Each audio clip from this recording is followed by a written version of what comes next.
God bless. Holy sh. God bless the dating world. We are checking out some horrific dating stories. You might be able to relate to some of these, and if so, I'm sorry. I literally had a guy lean in to kiss me, and he pooped his pants. He was like, it feels really warm in my underwear for some reason. Then I could smell what seemed to be a baby diaper. He ran into the bathroom and said he'd be free-balling the rest of the night. While I appreciate you want to stay, please go home and put on some underwear. On my first and only real date, the restaurant we were going to had revolving doors and I jumped in. Excited. Well, I didn't know he'd slide into the part with me and I smacked his head against the back of the glass. I don't care what anybody says. It doesn't matter what age you are. Revolving doors are so much fun. Very exciting. On a first date, the guy got drunk and dropped food on his pants. He was too drunk to drive home at the end of the night, so I set him up to sleep on the couch, then threw his pants in the wash and then the dryer. He left early, like 5 a.m., then called me to complain his pants weren't completely dry. This is why I don't date often. You are doing too much. Bless your heart. On a first date, you let some stranger into your home to sleep on your couch? Oh my God. I watch way too much true crime for that to happen. Not in this household.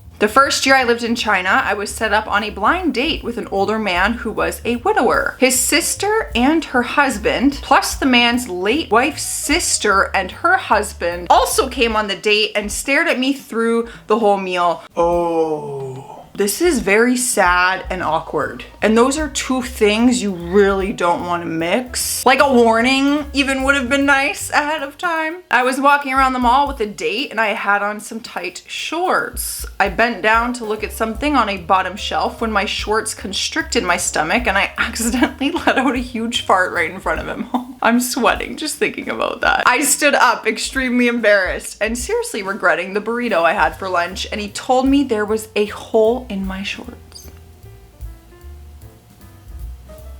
Just take me out of this world at that point. How do you go on? How do you go on with your day, with the date, with life? I had a guy come over and he was attractive, so we did the deed and then went to sleep. I had to wake this kid up at noon and be like, okay, I have to get ready for work, you need to leave. So he started to get dressed and couldn't find one sock. He accused me of stealing it. I assure you, I don't want your dirty sock. He searched through all my drawers and dumped out my dirty clothes hamper looking for it. I ended up finding it weeks later in my sock drawer. I kind of think he planted it there, but I'm not sure why. So he finally starts to leave and his car got towed because he parked exactly where I told him not to. Looking back now, I would have told him, tough stuff, man. Got him an Uber and went to work, but I took him to the car tow place so he could get it back, and of course he doesn't have his wallet. So I had to pay for it and sign for it because he doesn't have an ID on him. But the car tow place doesn't take cards,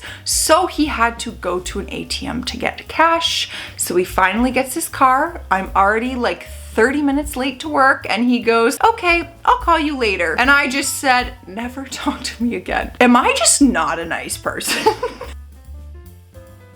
I don't know if I would be this above and beyond of kindness for a complete stranger. You're mad at me over a sock? I don't think I'm gonna go above and beyond.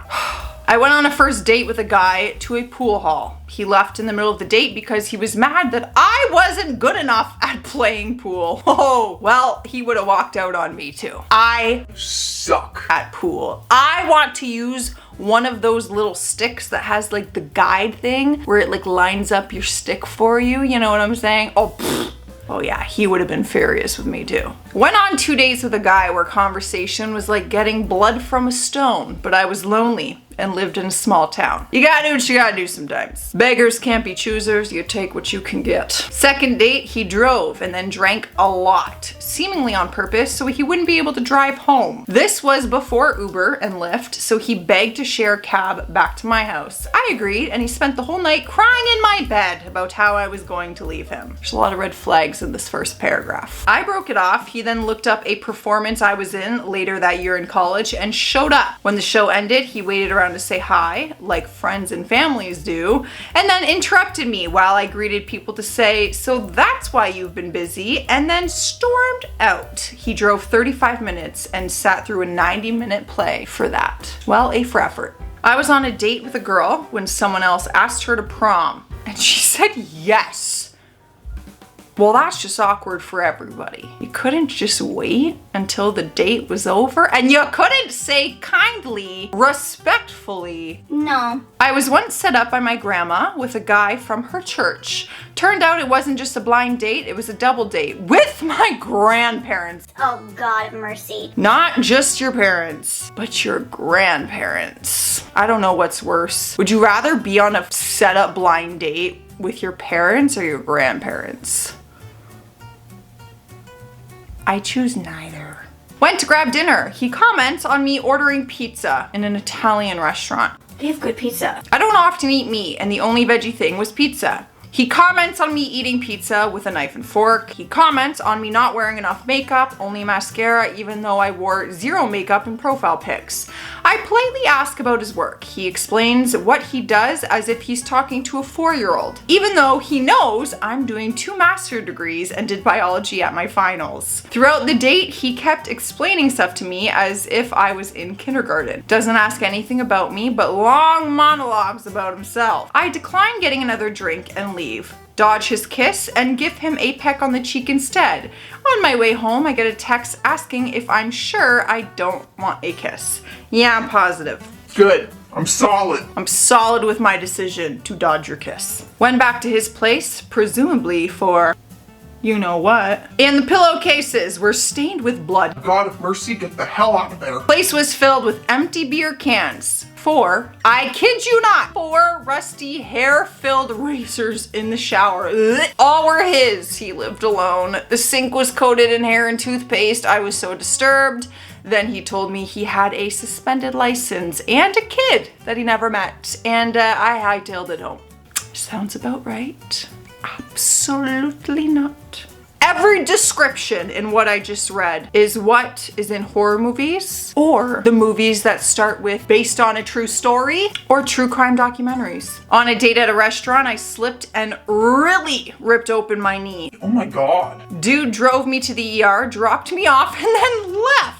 A-hole. I then had to call someone to come and get me because my car was at the restaurant. We did not go out or speak again, and I got 6 stitches. Not even like a text, like, you good? You okay? I'll be damned. He just seems not all there. While we were at the bar, he kept asking me to explain what some of the words I was using meant. He refused to take off his coat and awkwardly started swearing. He would ask me to come back to his place each time I finished a sip of my drink. The next day I told him I wasn't interested in seeing him anymore. Then he asked me for a refund of the drink I ordered to pay for, but he insisted on buying. A refund? I should be invoicing you for the date. That was a complete waste of my time. Once upon a time, I went out with a guy who got wine drunk at Olive Garden and then in a drunk rage punched the windshield out of my car when I offered to drive him home because he was belligerent. Great, great. Yeah, totally reasonable, totally understandable. Second date worthy, for sure. After I ordered my coffee, he immediately asked if I'd watch a quick video on his laptop while I waited. It was a 12-minute long video about his multi-level marketing vacation club that was totally not a pyramid scheme. Not the MLM. Oh my God. So it wasn't a date. He saw this as a business opportunity. Not a good one, but a business opportunity nonetheless. Well, these are some horrific dating stories. If you relate to any of these, my deepest condolences. I'm getting at it for you guys. Leave a like and subscribe, and if you have your own dating story, tell me down below. I want to know. I'm getting out of here. Stay classy out there, stay sassy, and happy dating.